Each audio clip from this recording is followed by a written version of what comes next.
রাজশাহী মহানগরী বোয়ালিয়া এলাকায় বৈষম্যবিরোধী ছাত্র আন্দোলন চলাকালে ছাত্র জনতার উপরে দুই হাতে দুটি পিস্তল নিয়ে গুলি চালায় আওয়ামী লীগ সন্ত্রাসী জহিরুল ইসলাম রুবেল।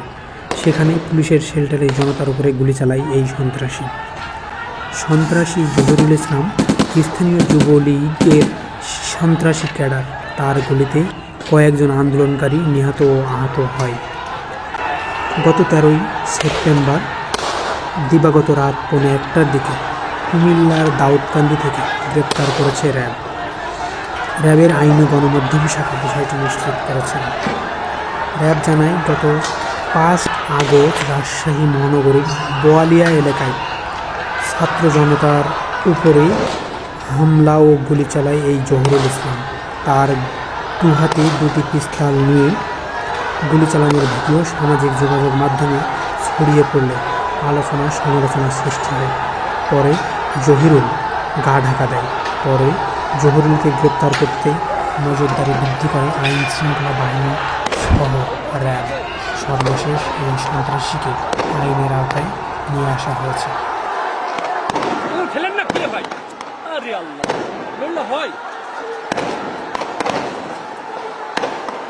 স্বৈরাচার আওয়ামী লীগ সরকার জনতার উপরেই খড়গ চাপিয়ে দেয়।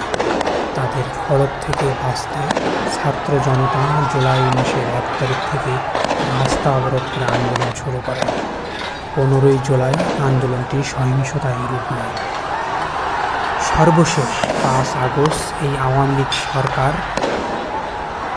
পালাতে বাধ্য হয় ছাত্র জনতার প্রতিবাদের মুখে। 5 আগস্টে ছাত্র জনতার উপরে নির্বিচারে গুলি চালায় আওয়ামী লীগ, যুবলীগ, ছাত্রলীগের শীর্ষ সন্ত্রাসী সহ আইন শৃঙ্খলা বাহিনীর সদস্যরা। তাদের গুলিতে সেদিনও শতাধিকের বেশি ছাত্র জনতা নিহত হয়। ছাত্র জনতার আন্দোলনে মধ্য জুলাই থেকে শুরু করে 5 আগস্ট পর্যন্ত নির্বিচারে গুলি চালাচ্ছে পুলিশের গুলিতে নিহত অসংখ্য ছাত্র জনতা। স্বৈরাচারী হাসিনার পতনের পর পুলিশের বিরুদ্ধে রাজধানীর বিভিন্ন থানায় 278টি মামলা হয়েছে। এসব মামলার আসামির তালিকায় রয়েছেন পুলিশের ঊর্ধ্বতন কর্মকর্তা সহ 92 জন পুলিশ সদস্য। সারা দেশে পুলিশ ছাত্র জনতার উপরে হামলার নির্দেশ দেন। সারা দেশে ছাত্র জনতার গণ আন্দোলনে দমন-পীড়ন ও গুলির নির্দেশ দেন পুলিশের মহাপরিদর্শক আইজিপি চৌধুরী আব্দুল্লাহ আল মামুন। এছাড়া ঢাকায় ছাত্র জনতার আন্দোলন দমনে অতিরিক্ত শক্তি প্রয়োগ ও গুলি ছোড়ার নির্দেশ দেন সাবেক বিএনপি কমিশনার হাবিবুর রহমান। এরই মধ্যে ঢাকা মহানগর গোয়েন্দা পুলিশের হারুন-অর রশিদের বিরুদ্ধে সর্বাধিক 38টি মামলা করেছে। এছাড়া ঢাকা মহানগর পুলিশের সাবেক কমিশনার হাবিবুর রহমানের বিরুদ্ধে 33টি এবং সাবেক আইজিপি চৌধুরী আব্দুল্লাহ মামুনের বিরুদ্ধে 36টি মামলা হয়েছে। তাদের সঙ্গে ডিএমপির কসাই হিসেবে পরিচিত যুগ্ম কমিশনার বিপ্লব কুমার সরকারের বিরুদ্ধে হয়েছে 27টি মামলা।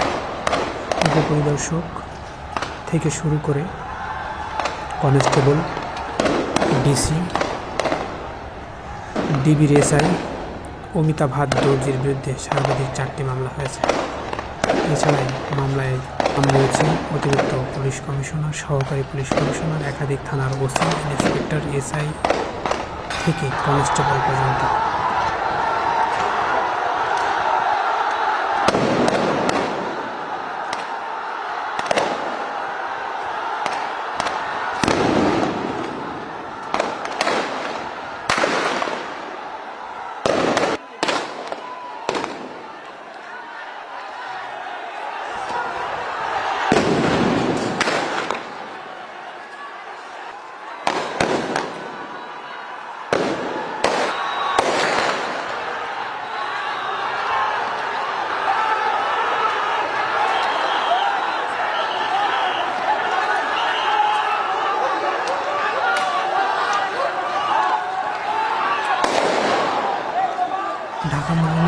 পুলিশের পরিসংখ্যান অনুযায়ী সাবেক আইজি AKM শহীদুল হকের বিরুদ্ধে হয়েছে 7টি মামলা। এবার সাবেক আইজিপি বেনজির আহমেদের নামে একটি এবং সাবেক বিএনপি কমিশনার খন্দকার গোলাম ফারুকের বিরুদ্ধে একটি হত্যা মামলা হয়েছে। জানা গেছে, সরকারের কাছ থেকে আন্দোলন দমাতে যে মাত্রায় নির্দেশনা পেয়েছিলেন তার চেয়েও বেশি প্রয়োগ করেছেন এসব পুলিশ কর্মকর্তারা। এ ধরনের 92 জন পুলিশ সদস্যের নামে মামলা হলেও আরও বেশি পুলিশ সদস্যের নামে হত্যাকাণ্ডে জড়িত থাকা ও মাস্টারমাইন্ড হিসেবে কাজ করার অভিযোগ রয়েছে। BN news desk, Dhaka.